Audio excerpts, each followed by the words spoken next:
We are again with an episode of Watch and Shoes. Watch and Shoes. This is the Balenciaga Air and the Nike Air Zoom. Let's get the first things first. The things I do not like about Balenciaga. They're laid right here. This is the shoe insert. And that's pretty pathetic. It's definitely... It's bizarre that this would be the shoe insert for that. Interesting shoe. And this is my second problem with the Balenciaga is these 10-cent shoelaces.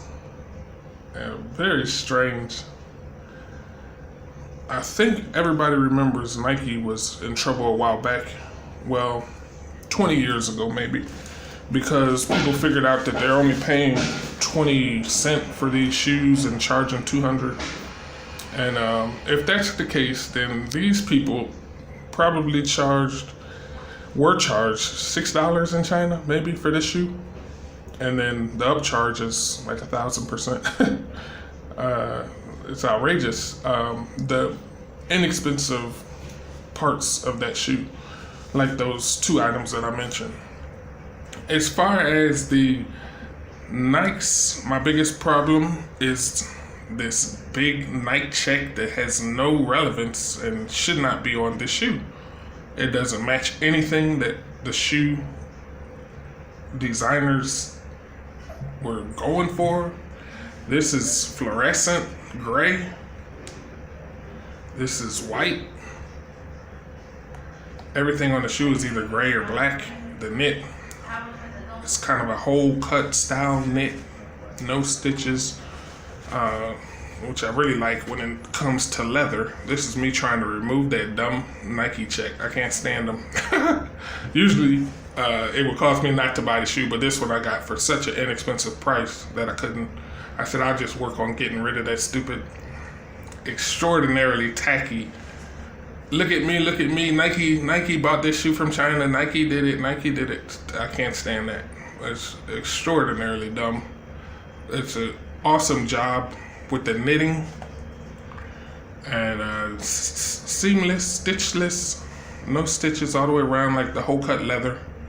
And then they just plaster this 9-foot long off-color Nike check to destroy the color scheme of the shoe. Outside of that, I like everything else about the shoe.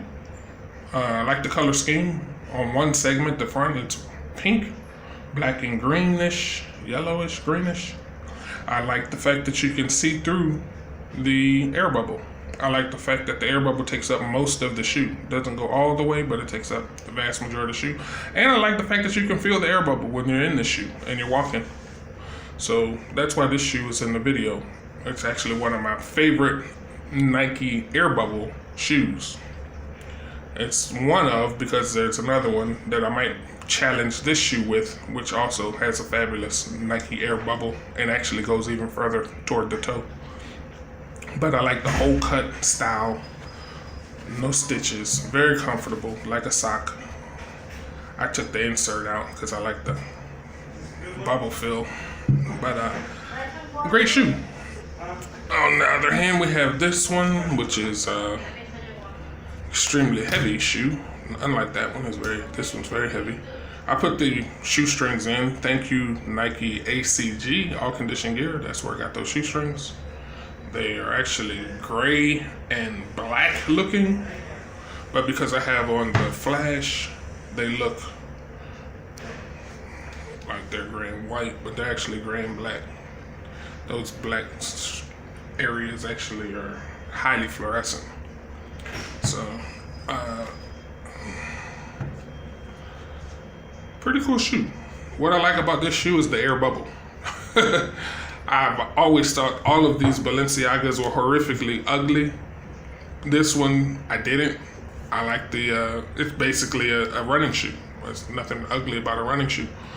And this extraordinarily gargantuan sole, extraordinarily gargantuan sole actually serves a purpose outside of just being outrageously huge, which is why the previous versions of this shoe I never would touch with someone else's money. But this one I like. I will say some of the reason why I went and purchased a shoe is because of the Prada Air classic shoe.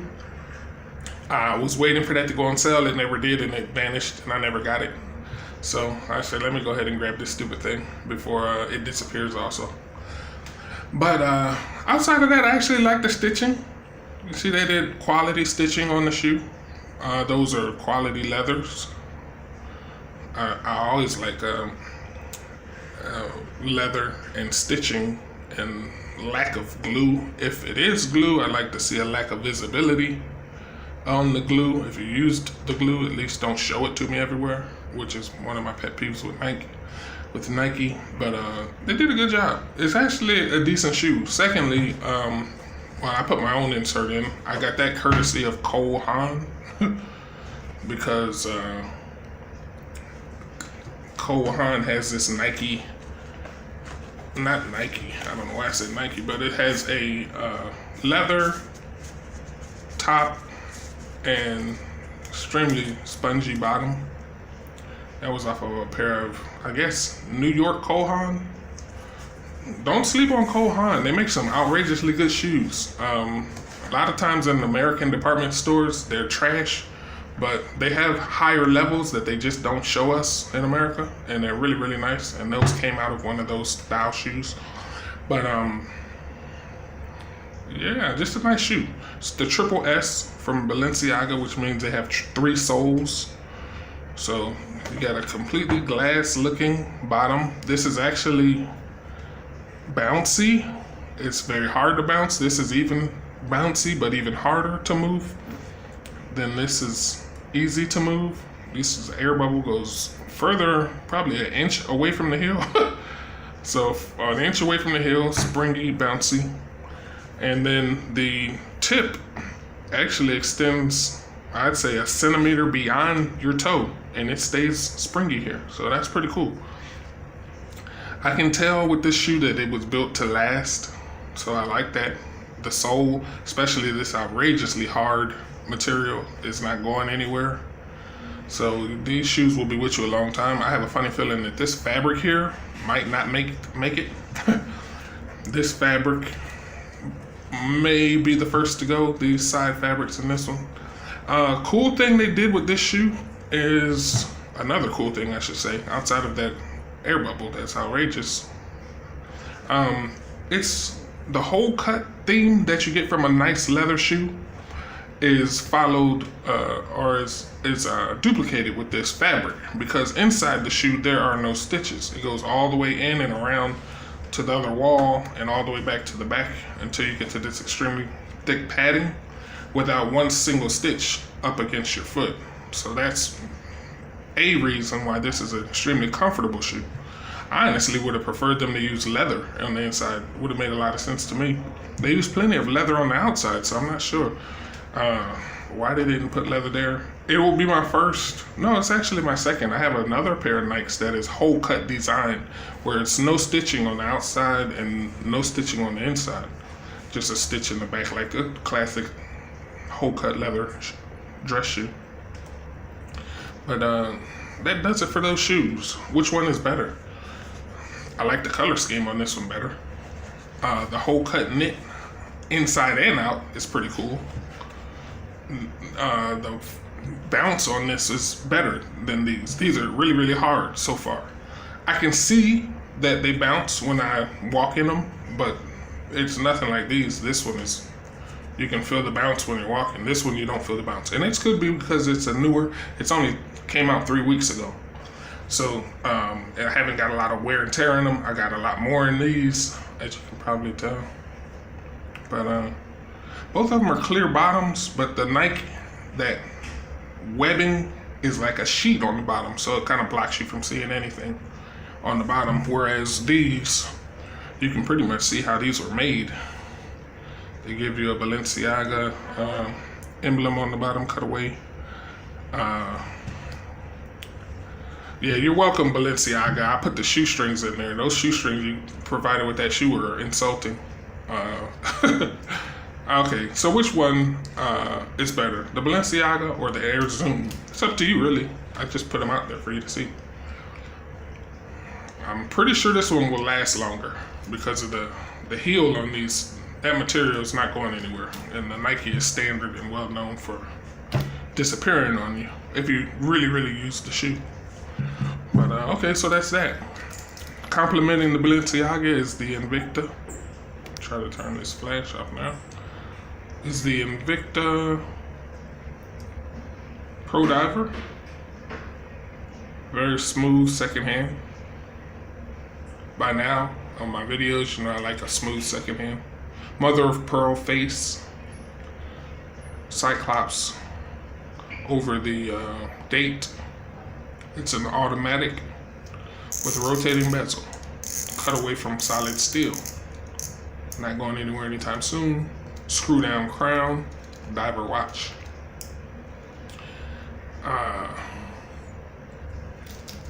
That's going with the Balenciagas.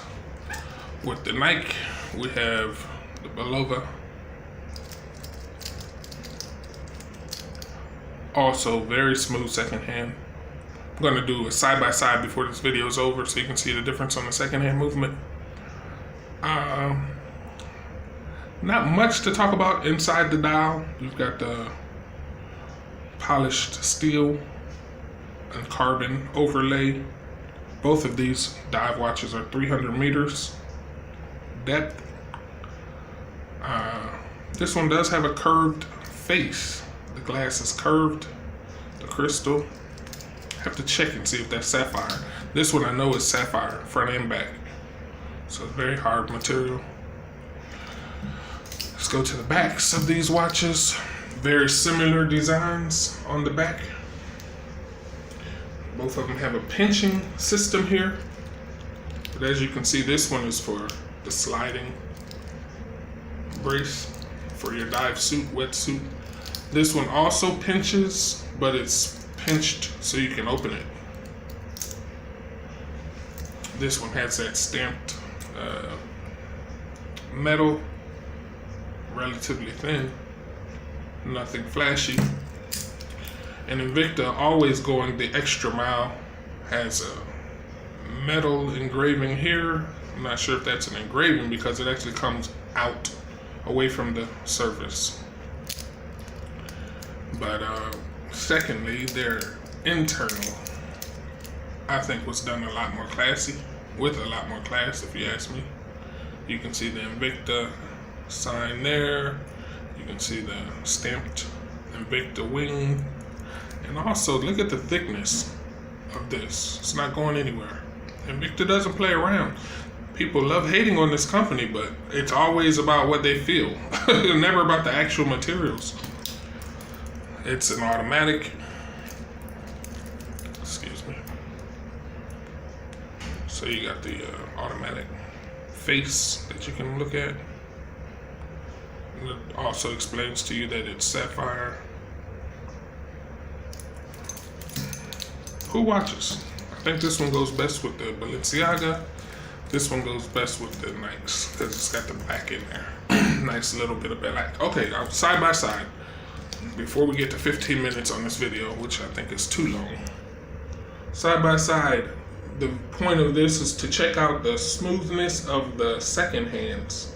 Everybody knows by now, anybody who has any knowledge about watches knows that the Bulova is one of the smoothest movements in the world. And Invicta isn't known for being the smoothest in the world, but I would dare to say this is a respectable, distant second in this competition. The Bulova Precisionist and the Invicta Pro Diver. In fact, this Invicta may be a grand diver, not a pro diver. Yes, this is an Invicta Grand Diver, not the Pro Diver. For the last 30 seconds, I'm going to just let you see them spin. Try to cut this one at 15 minutes even. Nice smooth movements on both of them.